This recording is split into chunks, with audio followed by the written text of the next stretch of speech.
আসসালামু আলাইকুম। কেমন আছেন আপু এবং ভাইয়ারা? আমি তো আলহামদুলিল্লাহ অনেক ভালো আছি।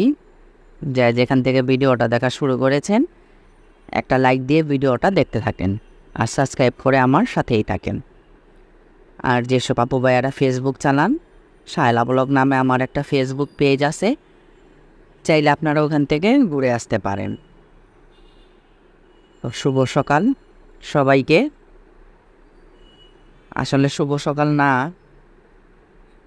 এটা আসলে দ্বিতীয় দফা রান্নাঘরে আসলাম। প্রথম দফা তো তানজিনার লাঞ্চ বক্স রেডি করলাম। ওকে বিদায় দেওয়ার পরে রান্নাঘরটা না মেসি হয়ে যায়, নষ্ট হয়ে যায়। রান্নাঘরটা আবার তানজিনা বের হয়ে গেলে রান্নাঘর যেগুলা বের হয় ওগুলা গুছাইয়া দেন আপনার মনে করেন কী বলে সংসারের কিছু টুকটাক কাজকর্ম, বারান্দা কিছু কাপড় চোপড় থাকে ওগুলা ভাঁজ করা। আর একজন মানুষ বের হয়ে গেলে না ওই ঘরটা অনেক নোংরা হয়ে যায়। যেমন রেডি হয় একটু এটা সেটা পইরা থাকে, জায়গাটা জায়গায় রাখতে হয়, সব কিছু আসলে সময় দিতে হয়, সব কাজেই আসলে সময় লাগে। এগুলো করতে করতে আপনার মনে করেন যে তানজিনা 9টা বেশি বের হয়, 10টা আমার বাইজা যায়। তো 10টা বাজলে আমি আবার রান্নাঘরে ঢুকি আমাদের নিজেদের জন্য। আসলে আমাদের সকালে কেউ ভাত খাইতে চায় না। সকালে আমি তানজিনারে আজকে ভাত রান্না করে দিছি। সবাই যদি ভাত খাইতো তাহলে কিন্তু আমার এই 10টার দিকে আবার নাস্তা বানাইতে হয় না। হ্যাঁ, তো একটু ভাত বেশি করে রান্না করলে কিন্তু গরম গরম ভাত মাঝে মাঝে খাওয়া যাইতেই পারে, তাই না? কিন্তু আমাদের বাসায় কেউ ভাত খাবে না। মানে ওরা এটা চিন্তাই করতে পারে না, মাথায় আনতে পারে না যে ভাত খাবে। ওই কারণে আজকেও আমি ডাইল আর আলু দিয়া হোটেলের স্টাইলে ভাজি বানাইলাম, চা রান্না করলাম আর পারোটা বানাইলাম। পারোটা একটু বেশি করে বানাই, 2-4টা পারোটা যাতে আমি রেখা দিতে পারি। অনেক সময় দেখা যায় সকালে আপনার মনে করেন প্রতিদিন তো তানজিনার চা বিস্কুট খাওয়া যায়, তো অনেক সময় আবার একটা ডিম পোস্ট করে দিই, একটা পারোটা ভাইজা দিই, খাওয়া গেল। আর ভাত রান্না করে দিই এখন।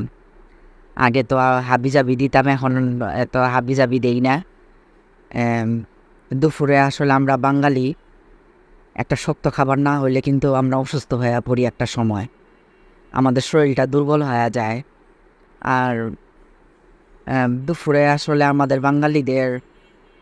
আমাদের বাংলাদেশের মানুষের একটা মেন একটা খাবার দুপুরের খাবারটা। হ্যাঁ, তো ওই কারণে সব কিছু চিন্তা ভাবনা কইরা, যেমন এখন সকালে উঠে আমি ভাত রান্না করি, একটা ভর্তা বানাই, একটা তরকারি রান্না করে দিই তানজিনাকে। আমি আসলে চেষ্টা করি আপনার মনে করেন টাটকা রান্না করে দিতে। বাসি তরকারি থাকে তাও আমি কিন্তু গরম করি না, গরম করে ওরে দিই না। তো আপনার কষ্ট হয় যদিও, তারপরও আসলে সেই যে ছেলে মেয়ে স্কুলে ভর্তি করাইলাম নার্সারিতে, তখন থেকে যে ভোরবেলায় উঠা ওদের পিছনে খাটা, দেখেন এই স্টেপে আইসাও কিন্তু আমি ওদের জন্য খাইতেই যাইতাছি, তাই না? তো আসলে আমরা মায়েরা এরকমই বুঝি হই, তাই না? যাই হোক, আজকে বেশি রান্না বাড়া ঝামেলা রাখি নাই, একদমই রাখি নাই। সকালে উঠে আমি কটা ডাইল ভিজায় রাখছিলাম। আজকে ভাবছি ডাইলের বড়া, তারপর করলা ভাজি, আর আপনার ডাল সিদ্ধ করে রাখছি। দেখলেন তো সবগুলা ডাল তো আপনার রান্না করি নাই। হ্যাঁ, 2-3 বাটি রেখে দিছি আর আজকের জন্য একটু নিলাম। আজকে বা সিম্পল খাবার দাবারই অনেক আপনার আম, প্রতিদিন আপনার এই যে মাথা খেলাইতে হয়, আজকে কি খাবো, আজকে কি রান্না করব, সব সময় মাছ মাংস এগুলাও রান্না করতেও সবসময় মুড হয় না, বা অনেক সময় খাইতেও ভালো লাগে না। তো আসলে মনটা যেটা চায় যে আজকে এটা করো, এই জিনিসটা করলে তোমার ভাল লাগবো বা ভাত খেতে পারবো, ওইটাই করি। আমি সবসময় আমি আমার মনটাকে প্রাধান্য বেশি দিই। আমার মনটা আসলে কি বলে, মনটা আসলে কি চায়। হুম। আর তাছাড়া মনটা আপনার মনে করেন এত বেশি কিছু চায় না। হ্যাঁ, তো আসলে যত চাহিদা কম অত শান্তিও, তাই না?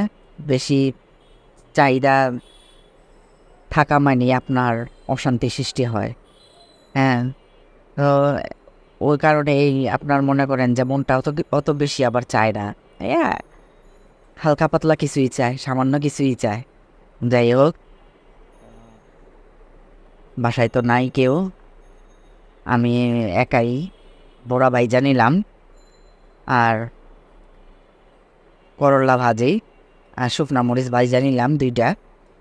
হ্যাঁ, শুকনা মরিচ দিয়া বড়া দিয়া খাইতে কিন্তু বেশ ভাল লাগে আমার কাছে। আর এটা হইতাছে আপনার অ্যাঙ্কার ডাইলের বড়া। আমি সারা বছর যখনই বড়া খাইতে ইচ্ছা করে, আমি অ্যাঙ্কার ডাইলের বড়াটাই খাই।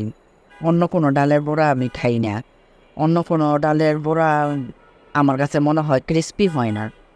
অ্যাঙ্কার ডালের বড়াটা আপনারা বানায় বাসায় খায় দেখেন, ক্রিস্পি হয় আর খুব মজা হয়। এখন আমি বয়স দিতেছি না, এখন আপনার মনে করেন যে দেখে আমার খাইতে ইচ্ছা করতেছে। তো আজকে তো জবরদস্ত খাবার টাবার করলাম, করার পরে তানজিনা আইসা পড়লো। আর তানজিনা বিকাল থেকে আমারে জ্বালাইতাছে, কি আনবো কি আনবো, আমারে বইলা দাও আমারে বইলা দাও, এরকম শুরু করছে। আর এখানে তাফসির স্কুল থেকে আসার পরে কি করছি, তাফসির একটা ডিম ভাইজা দিছি। আর তাফসির ডেল দিয়া খায় ফেলাইছে। তাফসির বোড়া খায় না, বোড়া দেওয়া ভাত খাইতে পারে না, মানে সিস্টেমটা সে বুঝে না। তো চিন্তা করলাম যে স্কুল থেকে আসলো ছেলেটা, একবেলা ঠকাইলাম। আচ্ছা, এই রাত্রে মানে মাগরিবের পরে টিফিনটা ঠকান যাব না। তো তানজিনা বলতেছে যখন, তো আর আমি বললাম যে মোগলাই নিয়ে আসো একটা। তো ও আবার কি করছে, মোগলাইও আনছে, আবার একটা ওভালটিনের একটা কেকও নিয়ে আসছে। তা আমি বলতাছি যে 2 রকমের কেন আনলা, আমি তো তোমাকে মোগলাই আনতে বলছি। যাই হোক, তাফসির তো মহা খুশি, বলে হ্যাঁ আপনি তুমি ভালো করছো, আম্মু আজকে আমি স্কুল থেকে আসছি, আমার ডিম ভাইজা ভাত খাওয়াইছে, এখন আমার খাবারটা পোষায় যাইব গা। তো এই কথা শুনে আর কি আমরা সবাই হাসতাছি। আর মোগলাইটা না একদম গরম ছিল, আমি ধরতেই পারতাছি না। আর বাসায় কিন্তু আমি মোগলাই বানায় খাই, তারপরও কেনাটা খাইতে ভালোই লাগে আমার কাছে, কেনা জিনিস খাইতে। পুরান ঢাকার মানুষ তো, ছোটোবেলার থেকে আসলে অভ্যাস কিনা জিনিস খাই। তো ওই কারণে আপনার মনে করেন যে কেনা জিনিসের প্রতি আপনার একটা ভালো লাগা মজা লাগার একটা বিষয় কাজ করে আমার ভিতরে। হুম। তো আমি সমান ভাগে ভাগ করে নিতেছি, বিসমিল্লাহ বইলা খাওয়া শুরু করলাম। আর আল্লাহ তাআলার কাছে শুকরিয়া জানাই যে আজকে সারাদিন আল্লাহ অনেক কিছু রিজিকে রাখছে। আল্লাহর কাছে আসলে লাখো কোটি শুকরিয়া। আর আপনার মনে করেন আমি খাইতে খাইতে এখানেই বিদায় নিয়ে নেই।